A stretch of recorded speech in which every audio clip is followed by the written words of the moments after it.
This podcast is part of E2C Network, where we share the whole Auburn experience. Where you go, Auburn fans? Welcome to No Huddle, your source for Auburn football news and discussion, part of the E2C Network. I'm AJ Richardson, and I'm also here with Jared Davis. We just had some news break on this Monday afternoon, November 28th, 2022, that we got Hugh Freeze. Hugh Freeze is officially hired for Auburn as their next head coach. We all thought for a while, or at least a lot of us thought, it would be Lane Kiffin. Sounds like Lane Kiffin kind of turned us down, and Hugh Freeze sounded like the next guy up. So just a few days after the Iron Bowl, we ended up hiring Hugh Freeze. So Jared, initial reactions. Do you like the hire? How are you feeling about it? Just give me your overall impressions. Overall impressions, I'm worn out. It was, I mean, the emotional ride of like the last week and a half with Lane, no Lane, every day new reports, and then, you know, that ship sailed over the weekend, and then, you know, we get Hugh Freeze. So, I don't know. I mean, I don't know what to think about it. You know, there's a lot of ways we can go with this, I guess. You know, what about, do you want to kind of go with the on the field piece of it and him as an actual coach and, you know, what that means for Auburn or might mean for Auburn? What are your thoughts about it? Yeah, I mean, I think on the field, there's pretty good stats to show he's a good coach. And then I think the big question, which I think a lot of Auburn fans, myself included, have, you know, immediately thought of is what happened and transpired at Ole Miss just 6-7 years ago, and how that all came down to firing Hugh Freeze. And you know, there's a lot of, you know, kind of just battles going on, I feel like, within Auburn fans. And so I'm trying to kind of ride the line of understanding both sides. And so I hope we kind of give light to both sides, because I think both sides have their points. And I want to give some amount of voice to both sides. So again, we can talk about on-the-field stuff, which on-the-field stuff seems to be pretty good. You look at, you know, even what Gus Malzahn, his win percentage at Auburn was about 66% wins. So every 2 out of 3 games he'd be winning. You look at what Hugh Freeze did at Ole Miss, a little bit below that. He was winning about 61% of his games. But you got to take into consideration also, there were about 27 wins that were vacated. And probably rightly so. Actually, not probably. They were rightly so taken away because of recruiting and academic violations, as well as, you know, the escort service stuff. And so you kind of bring into all that, and he's on the field. He, as long as he doesn't have the recruiting violations, he's a pretty good coach. Are those vacated on his, like, the records you're seeing floating around? Are those factored in, or are they counting those as wins? Do you know? I don't. Well, at least the one that I was pulling up, those were kind of excluded. So those 27 wins were excluded. So he did it. I think he did have a higher record than 60%. But again, because of those being vacated, you're kind of like, okay, those don't really matter. Gotcha. Okay. Yeah, I saw somebody put a comparison up with Gus Malzahn side by side, and I don't like that in the sense of it's not the same team. I mean, if you're the same people that probably said Auburn's a better job may also be using that stat to say Hugh's no better than Gus. Well, Hugh hasn't been at Auburn, so right. Strictly from, we're talking coaching perspective here. I know people have a lot of feelings about Hugh. I'm talking about on the field. If you're going to compare Gus at Auburn to Hugh at Ole Miss, well, we just spent a week and a half laughing about why Lane wouldn't come to Auburn because Auburn's a better job. So you would have to assume that Gus would have a better record, right? If he had more access to talent. Right. You have, hypothetically more access to talent. You have a better, funds to kind of back you up now, especially with the NIL era. And, you're starting to, why wasn't Lane coming, or why didn't he come? Even though it was kind of last minute, a lot of, the kind of back and forth, it sounded like, with Lane Kiffin, and then what was it, like Friday, Saturday time frame, it's pretty clear Lane's not coming to Auburn. And you're thinking, whoa, that's a big change with all of that. And then you're having, think about John Cohen, our athletic director, having to pivot pretty hard. I mean, do you think they were putting all of their eggs into the Lane Kiffin basket? Yeah, I think so. And there's people that get upset there wasn't a better plan B, and I agree. I don't think Hugh should have been plan B. I don't personally think probably Hugh should have been plan, B, C, D, any of that. But at the end of the day, if Lane works out, none of this matters. And I think it was very, very, very close. And I think if things don't leak, it probably happens, because that gave time for a lot of chatter. It gave time for report. I mean, Lane's kind of an odd dude, like from what I hear from people that know. And I wouldn't put it past him to be like, hey, you reporters reported this. I'm going to show you were wrong. Right. Like, I mean, I wouldn't put it past it to be that. There's just no telling with him what flip, the script for him staying at Ole Miss. But at the end of the day, I think they thought that was a done deal. And because of that, they had probably not built up enough negotiations with other coaches. So they had to make something quick. Basically, right now, it can't be anybody that's coaching in a division or a conference championship. Like, we got to have a coach now, because we got next week the portal opens up. Yeah. And it could, you just don't build. Like, Luke Fickell went to Wisconsin, and people were like, well, why didn't we get Luke Fickell? And I actually had him high on my list. But if we haven't been talking to Luke Fickell and Wisconsin's been working out negotiations, it's going to be hard to come to the table at the end, like 2 days before they sign and work a deal out. Yeah. Yeah, that just makes me think, we were putting a lot of those eggs into that one basket. And I think from most of the reporting going on, the people in the know, quote unquote, had said Lane's probably going to be it. But there wasn't a certainty about it. And when, Lane had plenty of time to think about it. He sounds like he likes his spot at Ole Miss, for better or for worse for Auburn, for better or for worse for Ole Miss. I mean, for goodness sakes, if I read you some of the texts that one of my Ole Miss friends texted me literally right after the Egg Bowl, he was like, you can have, Lane Kiffin. He's dead to me, essentially, was kind of the gist of it. He's dead to me. And like, that's the sentiment that, Ole Miss fans were going through. And now guess what? You've got him still. Yeah, for an extended period of time. Yeah, Lane has the Lane knows how to get fan bases upset, because I'll be honest with you, it's going to be pretty riled up at the Auburn game when they come to town next year. I mean, he did everything wrong. I mean, this is why I think he really was coming to Auburn, because he even was making Ole Miss fans mad. And if you're literal, like, Lane loves to troll, but if you're doing this to troll, there's a limit, okay? And you don't want to hurt your own like, that had to hurt him in recruiting. I mean, you missed essentially a week and a half of recruiting. You missed essentially being able to pump up a huge game at home against your rival. Yeah. He was kind of playing it down. I mean, he was even asked after the game, are you excited about coaching in a bowl game? And he was like, yeah, I guess. It's just like everything was, I'm just going through the motions until I go to Auburn. And then he didn't. And so now, yeah, I have an Ole Miss buddy who's not happy with him at all. They actually were hoping we took him. Yeah. I mean, that was kind of the gist that I was getting, which was kind of interesting. And now thinking back to, we're not having Lane.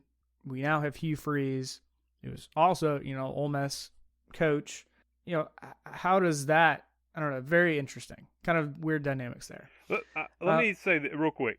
So, on the field coaching, and I'm in debates with buddies, and they disagree with me. On the field coaching, I think Lane Kiffin and Hugh Freeze are pretty similar. I think they are both.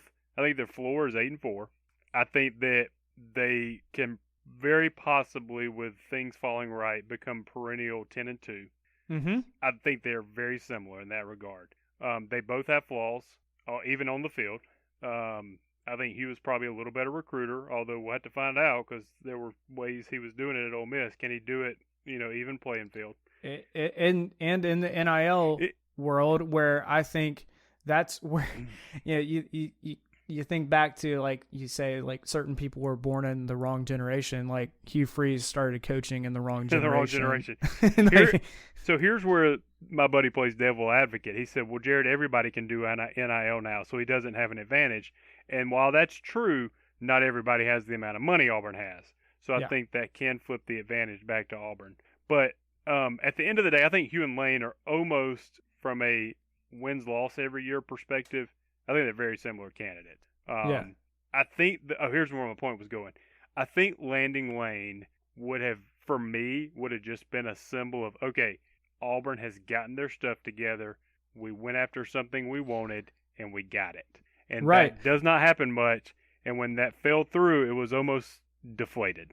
Right. Well, that was one of the big storylines was Auburn's going after their number one pick, their number one guy, Lane Kiffin. And guess what? It looks like we're about to get him. And when that happens, I think your hope's a little crushed. And then you immediately go to, well, what's on the next round of coaching hires? Well, Hugh Freeze has kind of been hovering around there, and we end up going to him, which especially we talked about like his on the field coaching, but kind of the off the field stuff is what he's really kind of, for better or for worse, known for, and that's in my mind the risky side of this deal. I mean, you already were kind of especially with Lane, a little bit of off the field, the trolling, the kind of messing around, like that's the kind of stuff Lane Kiffin was also known for. Hugh Freeze is obviously on another level. I'm not comparing them and saying they're the same, but the risk in my mind is a little bit higher with you, and I think Auburn's having to accept that. Now, I will say this, and this is what I keep coming back to. Previously Hugh Freeze was at Liberty University, a Christian university, high moral standards. You don't just get hired there. You have to, uphold some sort of level of, Christian moral ethics to even be a high level coach like he was. And so for him, to kind of turn his life around in 3-4 years of not coaching after being fired at Ole Miss, I think that says a lot, because I don't think Liberty would have done that or hired him initially or kept him on for the last 4 seasons. Now, there's also this kind of side, which again, I want to kind of like give the balance here of like, there is a past, and we should definitely still be vigilant with looking out for that. If anything comes up, which, things have come up, the DM from that girl, like it's kind of like me. It kind of reminds me of like dating in a way. Like you date the girl, you look out for those flags, the red flags, the yellow flags. Yeah, that's a flag in my mind. Like, what's truly going on there. AJ, can you, for the record, tell people what DM means? Like, my mom may be listening to this, and she probably doesn't know what that is. So please explain what you kind of flew by and said DM. So I guess please I'm a millennial, explain that. so DM, direct message. So it could be Facebook Messenger or Twitter message, essentially like a private message, essentially an email. Okay, good. I just wanted to make sure we got that clarified for people like my mom, if she was listening. That DM mom means direct message. Okay. Love it. Yeah. Anyway. Sorry, I just wanted to get that clarified. I think here's where I stand on this. Okay, people make mistakes. I've made mistakes. You probably have made mistakes. What level of a job, like where do you cross the line of your mistake was so bad that you can no longer ever do this again? You can no longer ever hold this position again. Right. And I don't know that answer. Yep. And I'm sure that was the some of the thoughts going through the search committee for Hugh Freeze. Like how much damage and the word thrown around, baggage, does he have? And he has a lot, but he's also shown for the most part of the last 4 years like a cleaner record than what he did at Ole Miss. And so another thought, to come back around to the last 4 years, Hugh Freeze has been the coach at Liberty. and no other big university has picked him up, despite him doing pretty darn good at a lower level school. You got a question, why is that? I don't know, and we may not know, but that's something to question. And again, just keep your vigilance up, and I think that's a safe place to be. Keep your vigilance up, but also kind of at the same time enjoy where this program is going. Where you're not going to somebody like Brian Harsin, who came from a completely different conference that has no SEC experience. You have Hugh Freeze, who has been in the SEC and recruited well and been successful and done it pretty darn quickly at Ole Miss. So you kind of got that going for you. So again, kind of keep both of those in mind. All right. So another kind of thought, and this was just something that came to mind when I was thinking about the search committee, with Hugh Freeze. I'm sure they were looking at coaches that kind of tick certain boxes. In my mind, they went to somebody who, the Mountain West Conference. Well, that didn't work. All right, so let's get back to Southern roots. Somebody who knows the South. I think Hugh Freeze ticks that box. You also look at, can he beat Bama? Well, guess what? He beat Bama in back-to-back seasons. Again, tick that box. And honestly, that's kind of a bonus point. Beating them back-to-back. Because I don't even think Gus did that. Yeah, I'm pretty sure he didn't. So, that's something to be excited for. Something else that I think that I know some of the players are probably getting excited about, especially guys like Robbie Ashford. You look at the development under Hugh Freeze at Liberty of, say, Malik Willis, who we all as Auburn fans kind of saw what he did at Auburn. You saw the talent level, you saw the raw talent, but you didn't get to see the kind of the fruits of it until he kind of went to Liberty. And even Malik Willis, when he went to Liberty, he said, I didn't put in the work at Auburn under Gus Malzahn to win that position. And I think that's kind of telling that he matured up. And look at Malik. He's in the NFL now. So, a guy like Robbie Ashford or any other quarterback, you got to think that's a positive, that he can coach up somebody who, like Robbie Ashford, has so much talent, as we've seen, but is not polished. So, yeah, and I mean, right. I don't know when Ole Miss started this. I feel like it started under Hugh Freeze, but they started racking up wide receivers that look like they were built in factories. I mean, they Treadwell. So many. Who's the guy that plays for the Seattle Seahawks? I mean, he's a stud. I mean, they were. I mean, the guys were just they were huge guys, fast, physical. So, if he has an eye for talent in that regard, I think a Camden Brown type could become that when he puts a little more muscle on.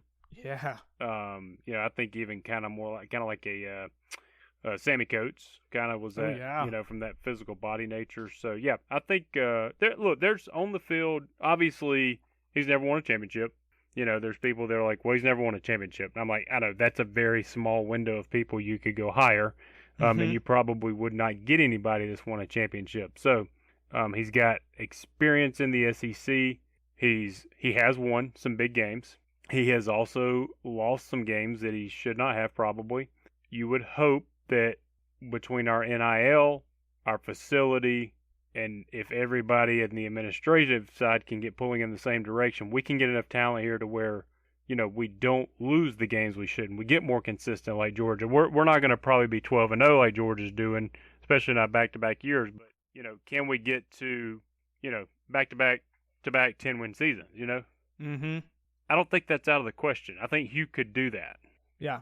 Yeah, because, even under Gus, he would peak and get like 9-10 wins, and then he'd drop back down to like 6 or 7. And then he'd have like that great year, 9-10 wins, and then go back down. And, that's a winning season, right? Like, there's something to be said for that. But sustaining that is the hard part. It's not necessarily just getting to the top. It's staying there. And you're seeing that from the top teams now who've been there for a while, the Bamas, even the Clemsons of the world, and they're struggling now to stay at the top. It's a hard task, but I think that's something that Hugh can offer us. All right. So I want to ask you this kind of, this question. Like when you heard about Hugh Freeze getting hired, let's forget about, the stuff that happened, the crap, the baggage. If you look at like the football hire, how excited were you about that on the field, about Hugh Freeze? Compare that to, our previous head coach, Brian Harsin. When it was announced, how excited, like compare the excitement levels. I don't know, man. It's just such a weird feeling. Like I don't know what I'm supposed to feel. And it went from Lane to Hugh pretty quick, right? For 2 days. I mean, we've been told forever it's going to be Lane. I hate to keep talking about Lane. We didn't hire Lane, but it's been Lane, no Lane. 2 days later, Hugh. So it's not like we really had time to even think about it. I don't know what to feel. I feel like if you want to feel excitement, it's bad because you're forgetting the obvious off the field issues. But at the same time, there is some things to get excited about as far as him as a coach. Mm-hmm. And so I don't know. I mean, it was funny. They were talking about, somebody wrote an article, and we may have even joked about this in the last one, but they were talking about the difference between Lane and Hugh, and they said Ole Miss was having this Christmas tree lighting, and Lane did it 2 years ago, but he's not even going this year, and that's just who Lane is. And they were like, Hugh will come light all the trees. Like, Hugh will probably come to your house and light your like. That's how much he wanted this job, right? Yeah. And so the one thing you can say, because Harsin did not do this, Harsin did not care. He was not going to put in the effort to recruiting. We may not win, and we may not win all the recruiting battles, but it will not be because of lack of effort. Right. I think the Hugh Freeze and the Cadillac Williams combo, I think they are going to blaze a trail as far as they're going to give it their best. Can they close? Yep. I don't know, but it won't be because of effort. Yeah, absolutely. And I was just looking back at, I think about effort, especially in the recruiting world.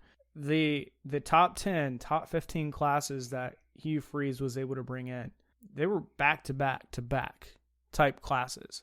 And that was at Ole Miss, where, I think we can all agree that's they're just a slight notch down than Auburn. And I think Auburn, maybe not for this class, because guess what? He only has, a week before early signing day. But you've got to kind of look at what is the full cycle. Give them a year.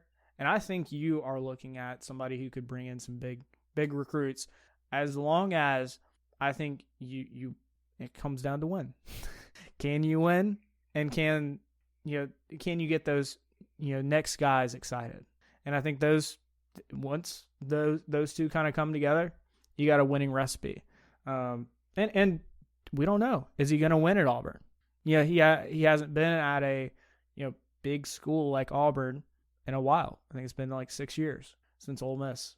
And, he's kind of done his rehab stuff, and he's gone to Liberty. He's also gone to Bama. He's, there's places that he's gone, and now he's coming back to what, probably he thought he would be in, 2016, 2017, head coach of a big, SEC school.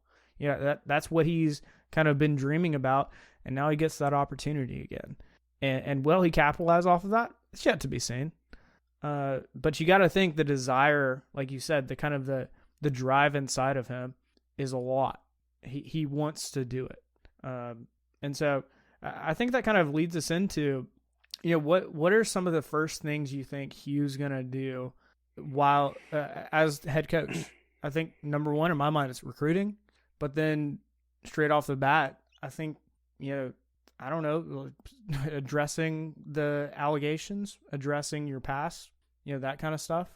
Any other kind of things that you think he'll do kind of in his first few moves? I think you should address it.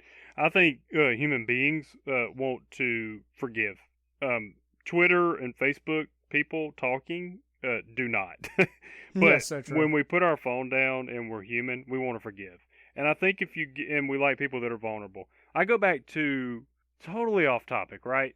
But Roger Clemens got accused of using performance-enhancing drugs. He still denies it to this day. I think he even threw his wife under the bus and said they were hers. Andy Pettit got caught for the same thing. He went up there and was remorseful and apologized. I will forever remember Andy Pettit more fondly than Roger Clemens. Mm. And just totally off the topic, but that's like if you get up there and say, "Listen, I did some things wrong. I regret them. I'm not defending them, but here's my plan forward." I think people want to forgive. And I don't think you can ignore the elephant in the room. Yeah. I think you have to at least address it. You think about, the most recent, Harsin asked, "Hey, like the biggest question in our minds, can you recruit in the South?" And, I felt like he gave a decent answer. Or, "Hey, you're winning, up in the mid, up in Idaho, but can you win down in the South?" You have to approach those questions and know they're coming. And I'm sure he does. I'm sure you haven't listened to his interviews at Liberty, but goodness knows he was asked them.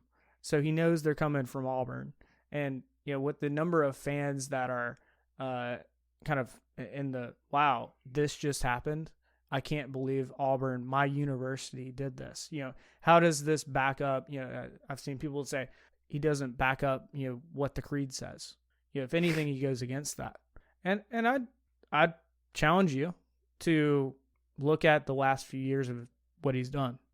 I think he's cleaned up his act a lot more than you might even want to give him credit for.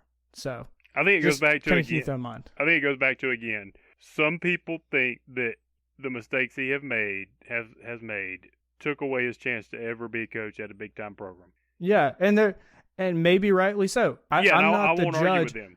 That's the opinion I'm not the judge for saying I'm not either. whether or not a coach is ever officially 100% disqualified. If that's so, I mean, you could look at other kind of, in my mind, grimy characters, the Urban Meyers of the world, and you're like, how does that fit in there? And yet he's still getting considered for coaching jobs. I wouldn't feel right about that. Yep, I think Urban's probably a good example. I mean, it's. I'm not telling people what to think, but there are people who will never ever support him. Never. Right. And he could win 3 national championships, and they will not support him. Yeah. Maybe on the 4th one they will. And they might. And I'm not telling them to support him. I'm just saying I'm talking to people, and that is at least their stance right now. They will never support. And so, is that a smart hire, especially as a first-time AD? Like, I don't know, man. I mean, I don't know. If there's, I hate to say if there's no other options. We aren't in the rooms. We don't know what people are telling us, right? Yeah. You would like to think Auburn is a job where you could go land somebody who can win, because Hugh's not the only person that can win, and also does not divide the fan base. Mm-hmm. We hired somebody that is unquestionably going to divide the fan base. Yeah, and it's kind of like looking at, as soon as the stuff came out about Harsin, the fan base was already split over it before, and it just kind of exacerbated the whole situation. Like, if I'm Hugh, over the next few weeks and months, you got to be super careful with what you do. Like, you have to be careful with what you say, because we all know the like reporters out there, they're paid to get the clicks. And when you see the headline that Hugh Freeze said this, I would, again, put your glasses on, your questioning glasses, and say, is that truthful? Was that in the context of what he was saying? Just keep that in mind. If it's not in the context of what he was saying, it's probably a reporter trying to get those clicks and trying to maybe discredit somebody's, what they've shown and what they've done. So just keep that in mind. All right, Jared, any other final thoughts before we get out of here? No. I don't know what we're gonna do until next season. At this point, we've been refreshing our phones about coaching searches. So I guess we can go take a break, maybe spend time with our family. I don't know, but we'll see how this all plays out. Yeah, and there's still hope for Auburn potentially getting a bowl. There is a chance, and I think there's a better chance for Auburn just with our fan base than a lot of others. So pretty excited to see what all happens. As far as if Auburn gets a bowl, I think if they do, I think that's great. If not, you just kind of move on and say, all right, cool, we got a new coach, new regime coming in, and we'll ride it out.